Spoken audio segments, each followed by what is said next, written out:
मेरी पत्नी पूरी तरह आग में घिरी हुई थी। आग ने उसके पूरे जिस्म को झुलसा रखा था, जिसकी वजह से मेरी पत्नी की दर्दनाक चीखें पूरे घर में गूंज रही थी। जबकि मैंने उसे इस हालत में देखा तो बेबस और लाचार होकर देखता ही रहा, क्योंकि मैं आगे बढ़कर उसकी मदद करने के काबिल नहीं था। मैं चाहते हुए भी उसको उस आग से बचा नहीं पा रहा था, जिसकी वजह से मेरी आंखें अपनी बेबसी पर आंसू बहने लगी थी। और फिर देखते ही देखते मेरी पत्नी खत्म होती चली गई थी, और उसके साथ ही मैं भी एक चीख मारते हुए नींद से उठ बैठा था। मैंने अपनी पत्नी के हवाले से एक डरावना ख्वाब देख लिया था, जिसकी वजह से मेरा पूरा जिस्म हल्का हल्का कांप रहा था और मेरा चेहरा पसीने से भरा हुआ था। मैंने अपने चेहरे पर एक हाथ फेरते हुए खुद को पुरसुकून करना चाहा था, लेकिन मुझे पता था अब सारी रात मेरी इसी बेचैनी में गुजर जानी है। दिन को ऐसे ही ख्यालात और रात को एक ख्वाब मुझे सुकून से रहने नहीं देते थे, और एक पछतावा बनकर हर वक्त मेरा पीछा करते थे, और न जाने कब तक मेरे साथ यही हालात बने रहते थे। मुझे रातों को आने वाला ख्वाब सिर्फ एक ख्वाब नहीं था, बल्कि एक हकीकत थी जो मेरे सामने मेरी पत्नी के साथ घट चुकी थी, और इस हादसे में मेरी पत्नी अपनी जान से हाथ धो बैठी थी।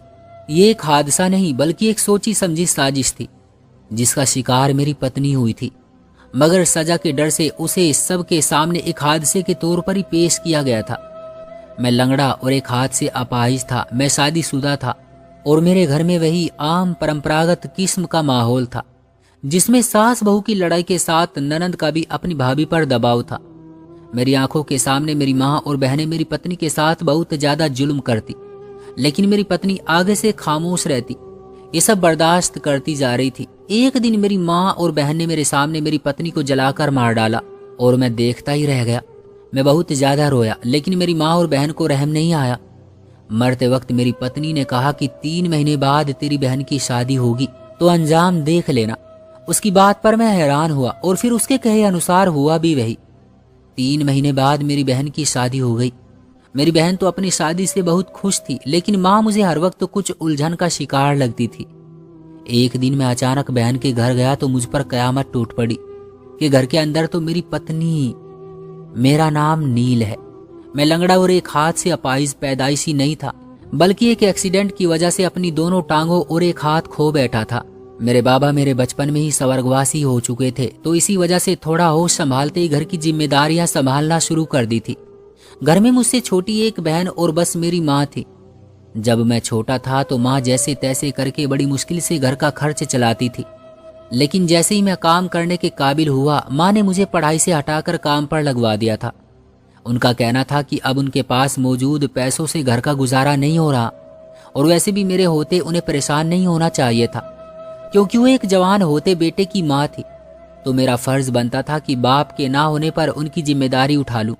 ये सब बातें माँ मेरे साथ किया करती थी कि तुम्हारा बाप नहीं है तो तुम्हें अब अपनी बहुत सी ख्वाहिशें मारनी पड़ेंगी, और वक्त से पहले घर के मर्द की हैसियत से अपने फर्ज निभाने होंगे।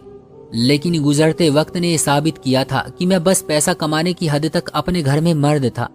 उसके अलावा बाकी सभी हक और जिम्मेदारियां माँ के हाथ में ही थे, जिस पर मुझे कोई ऐतराज भी नहीं था, क्योंकि वो घर में बड़ी थी तो मैं सब काम उनके मशवरे के अनुसार ही करता था।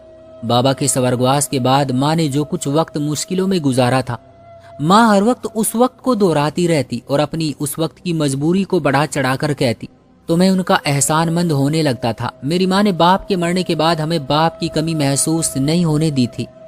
मेरी छोटी बहन मुझसे ज्यादा छोटी भी नहीं थी, फिर भी मैं और माँ उसका एक छोटे बच्चों की तरह ही ख्याल रखते थे।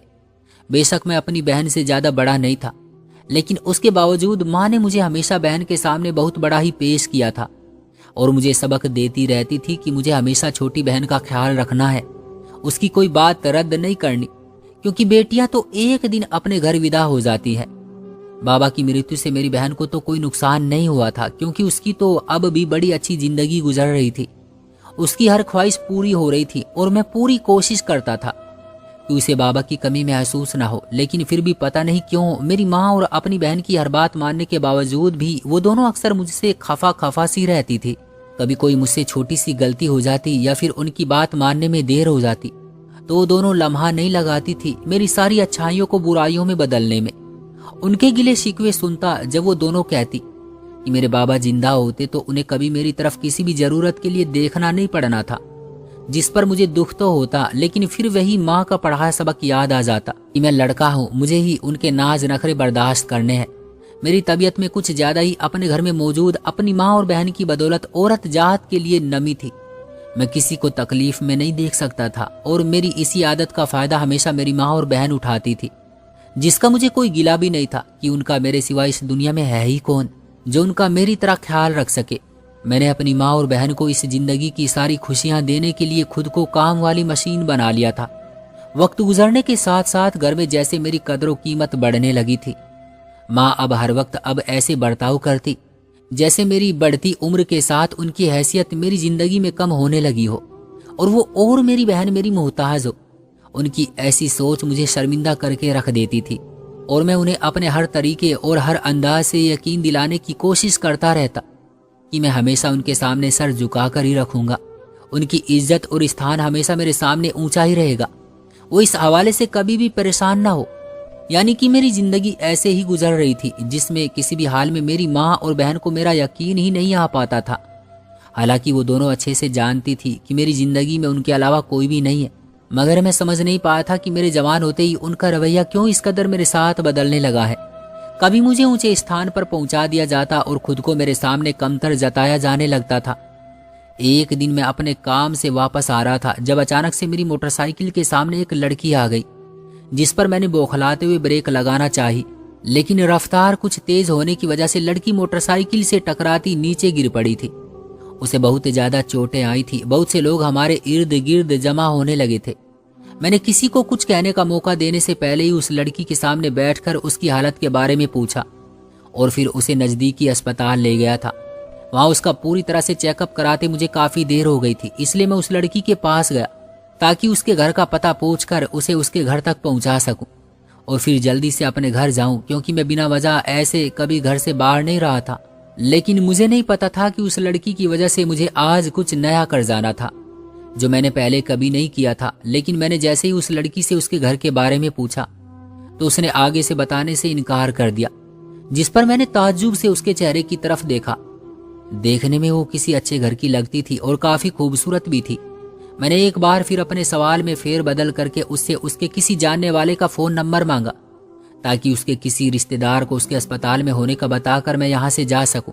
लेकिन वो लड़की कुछ उल्टे ही दिमाग की थी। उसने अपने बारे में कुछ भी बताने से इनकार कर दिया था, जिस पर मुझे उस पर गुस्सा आने लगा था और फिर उस कम दिमाग लड़की को यहीं पर छोड़कर जाने का इरादा करते मैं आगे बढ़ा था कि मेरी बला से जहां मर्जी जाए ये लड़की।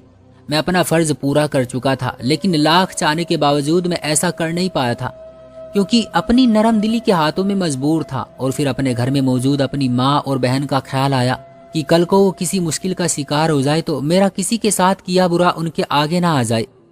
इसलिए कदम वापस मोड़ते मैं दोबारा उसके सामने आ खड़ा हुआ था ताकि उसकी कोई मदद कर सकूं। अब मुझे लग रहा था जैसे वो लड़की अपनी जिंदगी से तंग जानबूझकर मेरे सामने आई थी ताकि मर सके, लेकिन ईश्वर ने शायद उसकी उम्र बढ़ा दी थी। पर वो खुश नजर नहीं आती थी, जिससे मुझे लगा कि वो लड़की किसी बड़ी मुश्किल में फंसी हुई है तो मुझे उसके बारे में पूछना चाहिए। लेकिन जब मैंने उसके बारे में पूछा तो वो आगे से रोने लगी। तब मुझे लगा वो अपनी परेशानी की वजह बताएगी। क्योंकि रात गहरी होती जा रही थी तो मैं उस लड़की को किसी सुरक्षित ठिकाने पर पहुंचा देना चाहता था। काफी देर रोने के बाद उस लड़की ने अपना मसला तो नहीं बताया, लेकिन मुंह से जो शब्द निकाले उन्होंने मुझे साख्त कर दिया था। मुझे उस लड़की से इस बात की उम्मीद नहीं थी। उस लड़की ने कुछ ही देर में मेरा दिमाग घुमा कर रख दिया था। मुझे उसके पास रुकने का अपना फैसला सरासर गलत लगने लगा था। उस लड़की ने मेरे तेवर देखते हुए कहा कि अगर मैं उसके कहे अनुसार उसकी मदद नहीं कर सकता तो मैं यहाँ से जा सकता हूँ और वो खुद ही अपना कोई ना कोई बंदोबस्त कर लेगी। उसकी इस बात का मैंने यही मतलब लिया कि वो अपना जिंदा रहने का तो कोई काम नहीं करेगी, वो यकीनन अपने मरने का ही कोई बंदोबस्त करने वाली थी।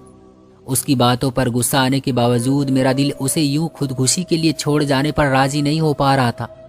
इसलिए मैंने जिंदगी में पहली बार अपनी मर्जी से एक फैसला कर लिया था और ये फैसला मेरी जिंदगी का सबसे बड़ा फैसला था। पता नहीं उसके बाद घर में माँ और बहन से कभी माफी मिलनी थी या नहीं थी। उस सब के बावजूद मैंने उस लड़की की बात मान ली थी और वो ये थी कि वो चाहती थी कि मैं उससे शादी कर लूं और वो शादी के बगैर मेरे साथ यहाँ से कहीं नहीं जाएगी। और अगर मैं उससे शादी नहीं करना चाहता तो उसे यहाँ छोड़कर चला जाऊं। उस लड़की ने पूरी तरह से मेरे दिमाग से खेलना शुरू कर दिया था, या फिर शायद वो मेरी नरम दिली को भांप गई थी, इसलिए ऐसी शर्त रख रही थी। थोड़ी देर बाद मैंने अपने 1-2 जानने वालों को बुलाया और उस लड़की से शादी कर ली। तो उसके बाद मैं उसे लिए अपने घर की तरफ निकल पड़ा, क्योंकि वो तो अब भी अपने बारे में कुछ बताने को तैयार नहीं थी। हम दोनों एक दूसरे के बारे में कुछ भी जाने बगैर विवाह के बंधन में बंध चुके थे, और उसके बाद मेरी मुश्किलों और परेशानियों में तो बढ़ोतरी होने ही वाली थी। लेकिन मैं नहीं जानता था उस लड़की को मेरे घर में कौन कौन से इम्तिहान से गुजरना था। जब मैं कुछ वक्त पहले बनी अपनी पत्नी को अपने घर में लेकर दाखिल हुआ तो आज माँ भी अभी तक जाग रही थी, लेकिन माँ ने पहले तो कभी देर हो जाने पर मेरा इंतजार नहीं किया था। माँ मेरे साथ लड़की को देखते ही आग बबूला होने लगी थी, और जब मैंने उस लड़की का परिचय अपनी पत्नी की हैसियत से करवाया तो माँ मुझे बुरा भला बोलते मुझसे नाराज होकर कमरे में बंद हो गई।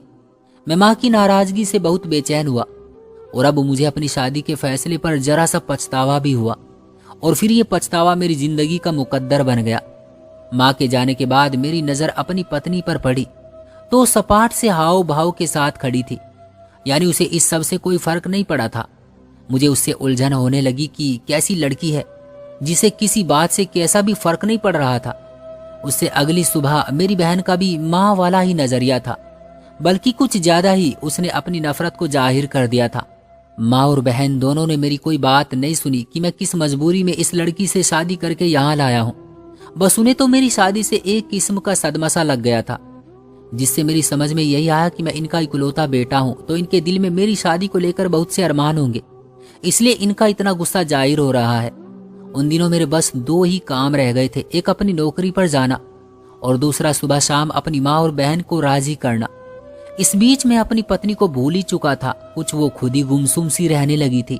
कुछ दिन बाद मेरे व्यवहार को जांचते माँ और बहन को ये अंदाजा हो गया कि ये मोहब्बत की शादी नहीं है, तो वो खुद ब खुद मुझसे कुछ हद तक सुलह कर गई थी, जिस पर मैंने शुक्र किया था, और फिर मैं पहले से भी बढ़कर उनका ख्याल रखने लगा। मगर इस बात पर दोनों ने कोई खास तवज्जो नहीं दिखाई। उसके बाद मेरे घर में वही परंपरागत रिवाज शुरू हो गया कि कभी माँ को मेरी पत्नी से कोई ना कोई मसला होने लगा, और कभी शाम के वक्त मेरे घर पहुंचने तक मेरी बहन कोई ना कोई अपनी भाभी से झगड़ा मोल लिए बैठी होती, और मुझे देखते ही देखते जोरों कतार रोते हुए मेरी पत्नी को उस रोने का जिम्मेदार ठहरा देती। तो मैं उसके सामने अपनी पत्नी को बुलाकर उससे माफी मंगवाता, जिस पर मेरी पत्नी बगैर कोई चूं चाह के माफी मांगते वहां से हट जाती। न कोई गिला शिकवा और ना ही कोई अपने बारे में सफाई देती, जिससे ऐसा लगता जैसे वो एक रोबोट हो। फिर आहिस्ता आहिस्ता जुबानी लड़ाई झगड़ों के बाद माँ और मेरी बहन बाकायदा मेरी पत्नी पर जुल्म करने लगी थी, जिस पर मैंने अपनी आंखों को बंद करने की और कानों को कुछ सुनने के बावजूद दरगुजर करने की आदत बना ली थी, ताकि घर का सुकून बना रहे। अपनी पत्नी के करीब जाने पर वो मुझे अच्छे चरित्र की नहीं लगी थी, जिसके बाद मेरे हालात उसके बारे में कुछ ज्यादा अच्छे नहीं थे, और वैसे भी वो अपने बारे में अभी भी कुछ बताने को तैयार नहीं थी। उसकी इस अकड़ पर मुझे माँ और बहन का उसके साथ सलूक ठीक लगने लगा, और मुझे लगता कि शायद इसी तरह ये सुधर जाए, क्योंकि मुझे अपनी पत्नी चरित्र की अच्छी लड़की नहीं लगी थी। शायद वो इसीलिए घर छोड़कर सड़कों पर फिर रही थी, न जाने क्या पाप कर रखा था। उससे शर्मिंदा होकर खुद को ही खत्म कर लेना चाहती थी, या फिर हो सकता था उसके घर वालों ने उसके कारनामों की वजह से उसे घर से निकाला होगा। मुझे अपनी पत्नी एक तेज और चालाक लड़की लगी थी, लेकिन जब उसे अपनी माँ और बहन के जुल्म सहते देखा तो हैरान होता, क्योंकि वो चुपचाप उनका हर जुल्म सह लेती थी, जिसकी वजह से माँ और बहन को और ज्यादा सह मिलती थी। आज काम पर जाने से पहले मेरा दिल कुछ उदास था। उस दिन पहली बार मैंने अपनी पत्नी से प्यार से बात की तो आगे से मेरी पत्नी काफी खुश हुई थी, तो मैं भी खुश होता काम पर जाने से पहले अपने हर दिन की तरह माँ के पास आया था। मेरी शादी के बाद से माँ के व्यवहार में बहुत से बदलाव नजर आए थे, और वो बार बार मुझे इस बात का एहसास दिलाती रहती कि तूने उनका विश्वास तोड़ा है। अपनी जिंदगी का इतना बड़ा फैसला खुद करके मैंने उनके एहसानों को भुला दिया है। आज भी उनकी ऐसी बातों को सुनकर काम पर निकला तो दिल कहीं अफसुर्दा सा था। ऐसे महसूस हो रहा था कि जैसे कुछ बुरा होने वाला है। उस दिन मैंने माँ की बातों को दिमाग से जल्दी झटकते अपनी पत्नी पर लगाया था कि आखिर उसके साथ ऐसा क्या मसला होगा कि वो बेचारी इतना कुछ बर्दाश्त करते खुद को सजा दे रही है। एक दिन तो उसने मुझसे भी काफी बेइज्जती करवा ली थी, जब उसने माँ और मेरी बहन के मुझे रवैये को लेकर कहा था कि वो दोनों दोगली हैं और मेरे साथ बस अपने मतलब के लिए बंधी हुई है, उसकी बात पर मुझे बहुत गुस्सा आया था और बस उस पर हाथ उठाने की कसर रह गई थी। और फिर उसने उस दिन के बाद कभी मुझसे इस हवाले से बात नहीं की थी। ये सारा दिन मेरा कुछ अच्छा नहीं गुजरा था और कुछ घर के हालात ने मुझे अजीब दोराहे पर लाकर खड़ा कर दिया था। मुझे लगने लगा था कि मैं एक नाकाम मर्द हूं जो किसी को खुश नहीं रख सकता। मैं अपनी माँ और बहन को अपनी शादी से खुद से मायूस कर चुका हूं और जिस लड़की को अपने साथ जन्म जन्म के लिए बांधा है उसे उसका हक भी नहीं दिला पा रहा। मैं घर वापसी पर अलग अलग सोचों में गुम था कि मुझे पता ही नहीं चला और अपनी मोटरसाइकिल की रफ्तार तेज कर बैठा, जिसका नतीजा मैंने थोड़ी देर बाद अपने भयानक एक्सीडेंट की सूरत में भुगत लिया था। उस हादसे के बाद जब मैंने आंखें खोली तो खुद को अस्पताल में पाया और उस वक्त मेरे पास सिर्फ मेरी पत्नी अपने चेहरे पर उजले सपाट से भाव लिए बैठी थी। मुझे अपना आप बहुत तकलीफ में लग रहा था और फिर आहिस्ता आहिस्ता हिम्मत से काम लेते मैंने जो महसूस किया उससे मेरी जान रेजा रेजा होकर रह गई थी और मैं अपने तन में आई कमियों पर दिल खोलकर रो दिया था। लेकिन मुझे कोई तसल्ली देने वाला नहीं था और जो लड़की मेरी पत्नी की सूरत में मेरे सामने बैठी थी उससे मुझे ऐसी कोई उम्मीद नहीं थी। मगर मैंने गौर किया तो पता चला कि वो रो रही है और फिर उस दिन उसने अपने साथ हुए जुल्मों के बारे में बताया और कहा कि वो उस दिन ही मर गई थी। इसमें उसकी भी गलती थी क्योंकि उसने खुद उस तरफ कदम बढ़ाए थे। इसलिए अपने घर वालों को बदनामी से बचाने के लिए वो उस दिन मरने के लिए मेरी गाड़ी के सामने आई थी। लेकिन बच जाने पर उसने अपने घर वालों से दूर रहने का ही फैसला करते हुए मुझे शादी का कहा था ताकि उसे दर दर की ठोकरें ना खानी पड़े। मैं अपनी दोनों टांगे और एक हाथ खो चुका था और बिल्कुल बेबस और लाचार हो चुका था। घर आने पर माँ और बहन का रवैया खुद के साथ सर्द ही महसूस किया, जबकि माँ ने मेरे सामने आते यहाँ तक कह दिया कि मेरे साथ जो कुछ भी हुआ है वो सरासर उनकी इज्जत को नीलाम करने का नतीजा है। मेरी पत्नी ने मेरा बहुत ख्याल रखना शुरू कर दिया था, लेकिन फिर भी मैंने कभी उसके हक में माँ और बहन के सामने आवाज नहीं निकाली थी और ये बात मेरे स्वभाव में शामिल नहीं थी। घर एक बार फिर माँ के रहमो करम पर आ चुका था और इसके साथ ही वो हर एक को अपनी काबिलियत दिखाना नहीं भूलती थी। अब तो आहिस्ता आहिस्ता मुझे पत्नी की आंखों में शिकवा नजर आने लगा था, लेकिन मैं अनजान बन जाता था। शायद वो बेचारी अब इस जुल्म सितम से थकने लगी थी, मगर शायद उसकी थकावट इस दुनिया में तो नहीं, इस दुनिया से जाने पर ही खत्म होनी थी और उसके इस दुनिया से चले जाने के मंजर ने मेरे रोंगटे खड़े कर देने थे और वो मंजर एक डरावना ख्वाब बनकर हमेशा मुझे डराने के लिए मेरी जिंदगी में शामिल हो गया था। उस दिन मेरी बहन का मेरी पत्नी से किसी बात पर झगड़ा होने लगा और वो झगड़ा पता नहीं कैसे आज ज्यादा बढ़ गया, क्योंकि मेरी पत्नी भी आज आगे से बराबर जवाब दे रही थी, जिससे मेरी बहन का गुस्सा बढ़ता चला गया और उसने मेरी पत्नी को आग लगा दी। अपनी पत्नी को जलते देखकर मैंने उसे बचाने की भरपूर कोशिश की, लेकिन माँ और बहन जुल्म की हर हद पार कर गई थी। उन्होंने मुझे आगे बढ़ने नहीं दिया। मैं पत्नी को इस हालत में देखकर फूट फूट कर रोने लगा, जो कि आग की जलन से तड़प रही थी। और फिर वो मरते मरते मुझसे कहकर गई कि 3 महीने बाद मेरी बहन की शादी होगी तो अंजाम देख लेना। मेरी पत्नी जलकर मर चुकी थी, लेकिन फिर भी अपनी माँ और बहन के खिलाफ मैं कुछ बोल नहीं सका था और ना ही उनके जुर्म की सजा दिलवाने की हिम्मत खुद में पाता था। यही वजह थी कि माँ और बहन तो सब कुछ भूल भाल कर अपनी दुनिया में मग्न हो गई थी। जिसके कुछ समय बाद मेरी पत्नी के कहे अनुसार 3 महीने बाद मेरी बहन का रिश्ता पक्का हुआ और शादी की तैयारियां होने लगी थी। मेरी बहन ने पहले से ही अपने लिए एक लड़का पसंद कर रखा था। इन 3 महीनों में मैंने अपनी पत्नी के जलकर मरने वाले मंजर को ख्वाब की सूरत में बार बार देखा था, जिसकी वजह से मैं डरने लगा था। मुझे ऐसा लगता जैसे मेरी पत्नी चाहती है कि उस पर किए गए जुल्म का बदला लिया जाए। मेरी माँ और बहन को सख्त से सख्त सजा मिलनी चाहिए, जो इतना बड़ा जुर्म करने के बावजूद आजाद घूम रही थी, क्योंकि उन्होंने मेरी पत्नी के आग से जलकर मरने वाली बात को हादसा करार दे दिया था, जिसकी वजह से किसी को उन पर शक नहीं हुआ था। जबकि वो सब कुछ मेरी आंखों के सामने होने की वजह से मेरा जमीर मुझे कछूके लगाता रहता था। मेरी बहन विदा होकर अपने ससुराल चली गई थी। दिल में था कि कहीं पत्नी की कही बात सच ना हो जाए और मेरी बहन से कोई बुरा बर्ताव न करे, मगर कहीं ना कहीं दिल में इंसाफ का भी ख्वाहिशमंद था। उन दिनों में दोहरे दर्द का शिकार हो चुका था। शादी के बाद मैंने देखा कि मेरी बहन तो अपनी शादीशुदा जिंदगी से बहुत खुश है। उसने अपना ससुराल भी काफी देखभाल कर तलाश किया था, जिसमें बस एक लड़का ही था, ताकि वो उस लड़के के घर पर भी ऐश कर सके। बहन को खुश देखकर मैं पूरी तरह से संतुष्ट तो नहीं हो सका, लेकिन माँ उस दिन से बहुत परेशान रहने लगी थी। जिस दिन से वो बहन के घर से होकर आई थी, जिस पर मैं पहले पहल समझा कि वो बेटी के विदा हो जाने पर उदास और परेशान रहने लगी है। लेकिन शादी के बाद भी बहन को ज्यादा अपने घर में ही देखा था, क्योंकि वो सारा दिन माँ के साथ गुजार कर रात को अपने घर चली जाया करती थी। इसके बावजूद माँ की परेशानी कम नहीं हुई थी। तो एक दिन मैंने बहन के घर ना आने पर उसके घर जाने का फैसला किया। वैसे भी मैं पहले उसके घर नहीं जा सका था, तो अब सोचा कि एक बार बहन का घर देखाऊं। जैसे तैसे वहां पहुंच ही गया और घर के अंदर जाते ही मुझ पर जैसे कयामत टूट पड़ी थी, क्योंकि घर के अंदर जगह जगह मेरी पत्नी की तस्वीरें दीवारों पर लगी हुई थी।